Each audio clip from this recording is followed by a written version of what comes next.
Good morning children. आज हम लेकर आए हैं आपके लिए अविकारी शब्द का एक और अभ्यास। अविकारी शब्द जो कि परिवर्तित नहीं होते, ना तो लिंग के कारण, ना तो वचन के कारण और ना ही काल के कारण। और अविकारी शब्द के 5 भेद थे, जैसे कि हमने पहले भी आपसे चर्चा की है कि क्रिया विशेषण, समुच्चय बोधक, संबंध बोधक, विस्मय आदि बोधक और निपात। तो हम चर्चा कर रहे थे क्रिया विशेषण की। क्रिया विशेषण ऐसे विशेषण शब्द जो क्रिया की विशेषता बताते हैं, संज्ञा या सर्वनाम की नहीं बल्कि क्रिया की विशेषता बताते हैं और जो क्रिया शब्दों के पहले जुड़ते हैं। जैसे कि धीरे चलना, कैसे चल रहे हैं? धीरे, तो चलने की विशेषता हो गई धीरे। ऊपर खेल रहे हैं, कहाँ खेल रहे हैं? ऊपर, तो ऊपर जगह है, खेलने की जगह, तो खेलना काम है, तो खेलने की जगह के बारे में बताया, तो ऊपर शब्द क्रिया विशेषण है।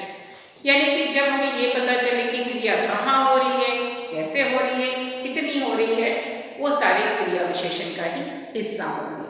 तो यहाँ आज हम बात करने जा रहे हैं, हमने देख लिया कि क्रिया विशेषण क्या होता है, क्रिया की विशेषता बताने वाले शब्द। और यहाँ पर क्रिया विशेषण के भेद लिखे गए हैं। 4 होते हैं क्रिया विशेषण के भेद: रीतिवाचक क्रिया विशेषण, कालवाचक क्रिया विशेषण, स्थानवाचक क्रिया विशेषण और परिमाणवाचक क्रिया विशेषण।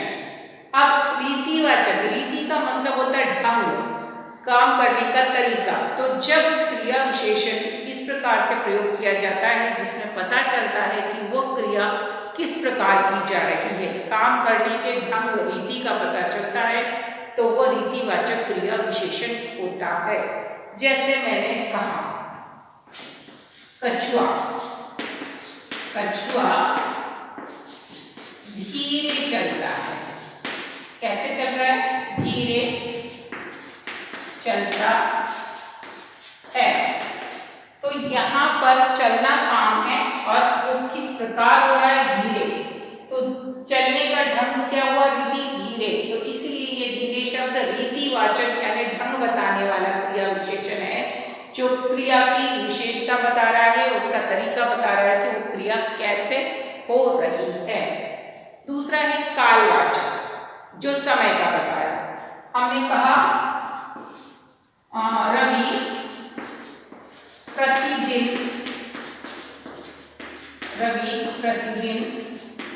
पढ़ता है।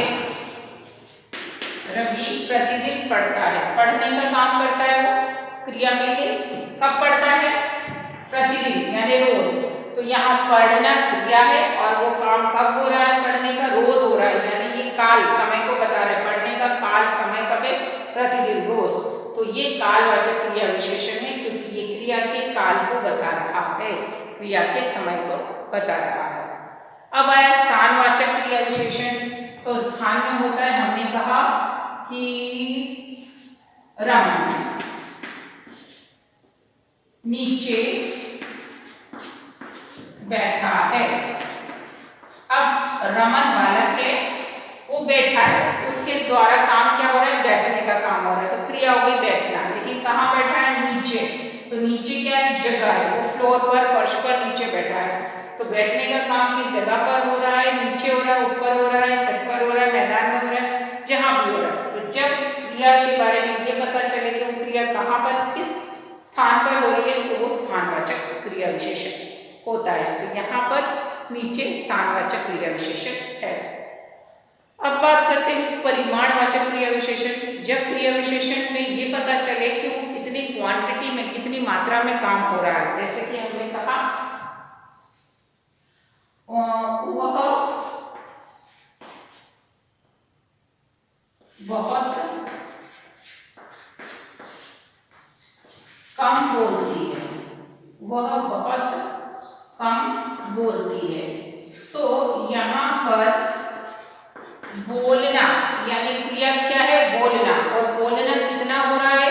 उसकी मात्रा कितनी है बोलने की? बहुत कम, थोड़ी। तो यहाँ कम शब्द क्या हुआ? क्रिया विशेषण हुआ। कौन सा? परिमाणवाचक, क्योंकि क्रिया है बोलना और बोलने के बारे में बताया गया है कि कितना बोला जा रहा है, थोड़ा बोला जा रहा है, ज्यादा बोला जा रहा है, यानी कि क्रिया की क्वांटिटी, मात्रा की बात हो रही है, परिमाण की, इसलिए ये परिमाणवाचक क्रिया विशेषण है। तो क्रिया विशेषण क्या हुआ? जो क्रिया की विशेषता बताते हैं। जब क्रिया की रीति, तरीके को बताया जाए तो रीतिवाचक क्रिया विशेषण। जब क्रिया के काल समय के बारे में बात की जाए तो कालवाचक क्रिया विशेषण, जब क्रिया के स्थान जगह की बात की जाए तो स्थानवाचक क्रिया विशेषण, और जब क्रिया के परिमाण यानी क्वांटिटी की बात की जाए तो परिमाणवाचक क्रिया विशेषण होता है। तो ये हुए क्रिया विशेषण के चारों भेद, टेक्स्ट बुक में भी दिए गए हैं, यहाँ भी लिखा दिए हैं, उदाहरण दे दिए हैं, अर्थ समझा दिए हैं। आप अभ्यास स्वयं करने की कोशिश कीजिए और अगर कोई दुविधा हो तो हमसे लाइव क्लास में पूछिए। ग्रामर के कॉन्सेप्ट आपको क्लियर होने चाहिए, ध्यानपूर्वक पढ़िए और नहीं समझ में आए तो पूछिए ज़रूर, अभ्यास करिए, क्योंकि ये आपके आगे की कक्षाओं में भी आपके लिए फायदेमंद होगा। तो टेक केयर, ध्यान रखिए और पढ़ाई करते रहिए। बाय।